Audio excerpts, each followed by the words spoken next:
चलिए, hello students, स्वागत है आपका हमारे यूट्यूब चैनल स्टडी शाला में।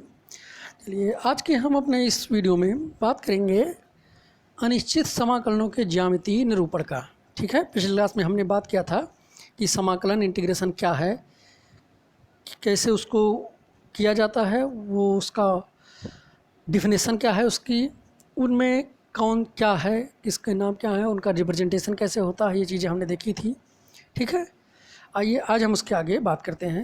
देखिए, पिछले चैप्टर में पिछले क्लास में जो हमने बात की थी आपका कि कोई फंक्शन है उसको आप integration of F X D X is equal to F X plus C के रूप में लिख सकते हैं। ये चीज़ें हमने वहाँ पर देखी थी ना।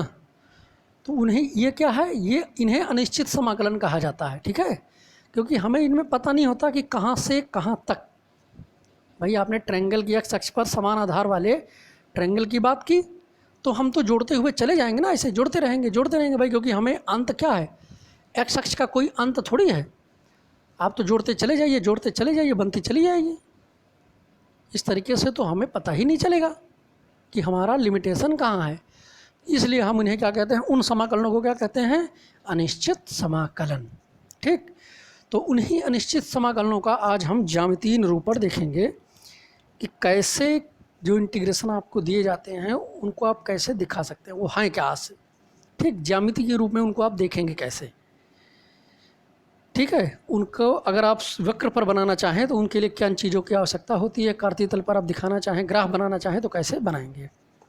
ठीक है, तो उन्हीं के बारे में हम बात करेंगे, जिनको हम कहते हैं geometrical interpretation of indefinite integral. ठीक है, चलिए हम स्टार्ट करते हैं। देखिए, हमने ले लिया है कि माना कोई एफ एक्स, कोई फंक्शन एफ एक्स क्या है, इज इक्वल टू 2x है। ठीक है, माना कोई function F X is equal to 2x है, तो integration of F X is equal to क्या, एफ एक्स डी एक्स। देखिए, integration of F X D X. देखिए, एफ एक्स डी एक्स क्यों किया गया है, क्योंकि हमारा जो फलन है वो क्या है, एक्स का है, तो आधार भी तो एक्स के सापेक्ष ही लेना पड़ेगा। Integration of F X D X बराबर integration of 2x D X. भाई, जो वैल्यू दी गई थी हमने एफ एक्स की जगह पर 2x लिख दिया डी एक्स, तो ये क्या हो जाएगा, y बराबर एक्स स्क्वायर प्लस सी। ठीक है, जब आप किसी एफ एक्स का इंटीग्रेशन ऑफ एफ एक्स होता है, उसका जब इंटीग्रेशन करते हैं तो उसे y लिखा जाता है।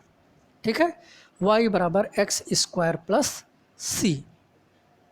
ठीक है भाई, इंटीग्रेशन ऑफ एफ एक्स को आप y कहेंगे, तो y बराबर एक्स स्क्वायर प्लस सी आ गया आपका। आप जानते हैं, बताया था हमने कि c क्यों लगाया जाता है, क्योंकि c अचर मान के रखा जाता है। c की वैल्यू 0 1 2 3 पॉजिटिव नेगेटिव कुछ भी हो सकती है। ठीक, तो आपने कि एक फंक्शन दिया गया था 2x, जिसका इंटीग्रेशन किया तो क्या आया, आपको मिला y is equal to X square plus C. ठीक है भाई, इंटीग्रेशन ऑफ एफ एक्स का मतलब होता है y, तो y is equal to X square plus C आ गया। अब ये सब कैसे किया जाता है ये आप देखेंगे आगे। अभी तो हम सिर्फ ये देख रहे हैं कि उनको कैसे रिप्रेजेंट किया जाता है। अब आइए आगे देखिए, जब हमें ये मिल गया कि ये देखिए हमें मिल गया y is equal to X square plus C, मतलब जो हमारा मूल फलन था वो क्या मिल गया, y बराबर एक्स स्क्वायर प्लस सी हमें मिल गया। ठीक, अब देखिए ये कैसा फलन है, इसको देख के आपको कुछ पता चल रहा है।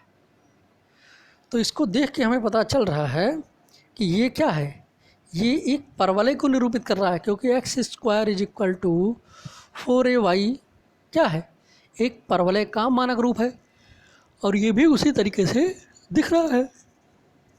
ठीक है, तो चूंकि यह एक परवलय का समीकरण है जो क्या है, जो y अक्ष के सममित है, क्योंकि एक्स स्क्वायर बराबर अगर करके कोई फलन दिया गया है तो वो y अक्ष के सममित माना जाता है। ठीक है, वो धन y अक्ष भी हो सकता है, ऋण y अक्ष भी हो सकता है। तो जो हमें ये फलन मिला है क्या है, धन y अक्ष के सममित है। अब ज्यामितीय रूप में ये c के विभिन्न मानों के लिए प्राप्त समाकलन है। भाई c, हमें यहाँ c नहीं पता है, c क्या है ये हम नहीं जानते। c की वैल्यू 0 भी हो सकती है, पॉजिटिव इंटीजर्स भी हो सकती है, निगेटिव इंटीजर्स कुछ भी हो सकती है ना। तो इसका मतलब क्या हुआ कि y is equal to X square plus C, या इसको अगर हम स्टैंडर्ड फॉर्म में बना लेंगे तो ये क्या बनेगा, एक्स स्क्वायर बराबर y माइनस सी। ठीक है, ये एक परवलय को निरूपित कर रहा है। अब ये क्या है, कैसे इसको किया जाएगा, इस सी की वैल्यू तो हमें पता नहीं है, तो इसको हम क्या मानेंगे, कौन सा है, कहाँ बनाएं। देखिए इसका ग्राफ देखिए, ये Y is equal to X square या X square is equal to Y minus C समाकलन को क्या करता है, एक परिवार को निरूपित करता है। कैसे हमें पता चला, देखिए भाई सी की वैल्यू हमें पता थी नहीं। अब अगर हम यहाँ पर सी की वैल्यू 0 रखते हैं तो क्या बनेगा, ये देखिए सी की वैल्यू 0 हो जाएगा तो क्या हो जाएगा, यहाँ से इसको लिख देते हैं हम, एक्स स्क्वायर बराबर वाई माइनस सी बनेगा। अब यहाँ अगर सी आपका 0 हो गया तो क्या बनेगा, एक्स स्क्वायर बराबर वाई, और एक्स स्क्वायर बराबर वाई ये वाला परवलय निरूपित करता है जो मूल बिंदु से जाता है। देखिए ये बन गया, ठीक। लेकिन ज़रूरी नहीं है कि सी की वैल्यू 0 ही हो सकता है सी की वैल्यू -1 हो जाए, ठीक। तो अगर सी की वैल्यू -1 हो जाएगी तो क्या आएगा, एक्स स्क्वायर बराबर वाई प्लस 1, मतलब आपको ये मिलेगा, ठीक। आपने पढ़ा होगा, शंकु परिच्छेद पढ़ा होगा आपने वहाँ पर, तो आपने परवलय परवलय दीर्घवृत्त ये सब पढ़ा होगा, वहीं से हम इसको बना रहे हैं। अगर इसकी वैल्यू +1 रख दी जाए तो क्या बनेगा, X square is equal to Y minus 1, मतलब ये देखिए वाई अक्ष पर 1 इकाई की दूरी चली गई है। अगर इसी को 2 रख दिया जाए तो आपका क्या बन जाएगा, वाई -2। तो देखिए भाई सी की वैल्यू डिफाइंड नहीं है तो ये इतने सारे बन रहे हैं, और भी वैल्यूज हम मानते हैं तो ये और भी ऊपर नीचे अनंत परवलय ये बनेंगे वाई अक्ष पर ही, भाई ऋण वाई अक्ष पर भी माइनस वाई अक्ष पर कहीं पर भी ये अनंत परवलय बनेंगे। तो क्या होगा, इसका मतलब ये हो गया कि ये जो आपका ये है y बराबर एक्स स्क्वायर प्लस सी, या इसे आप X square is equal to Y minus C लिखें तो ये किसको प्रदर्शित कर रहा है, समाकलनों के एक परिवार को निरूपित करता है, ठीक है।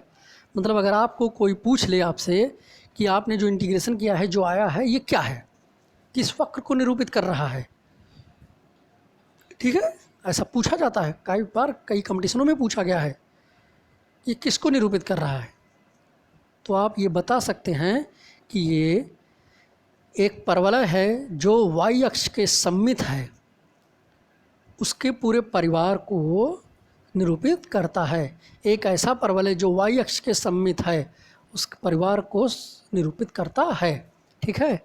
तो आप जब भी कभी इंटीग्रेशन में इस तरीके का आएगा जो कोई वक्र को निरूपित करेगा तो आप उसको क्या करेंगे, ये नहीं कहेंगे कि ये है, आप समाकलन वो परवलय है दीर्घवृत्त है, ये परवलय के वाई अक्ष के सममित परवलय का पूरा परिवार है या ये वृत्त का पूरा परिवार है, जो भी कहा गया हो उस तरीके से, ठीक है।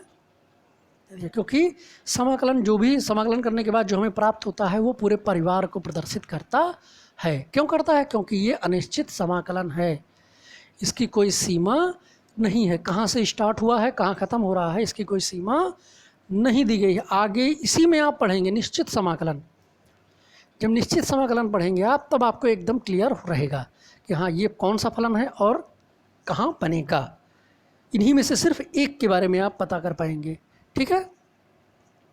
तो ये होता, ये था अनिश्चित समाकलनों का ज्यामितीय निरूपण।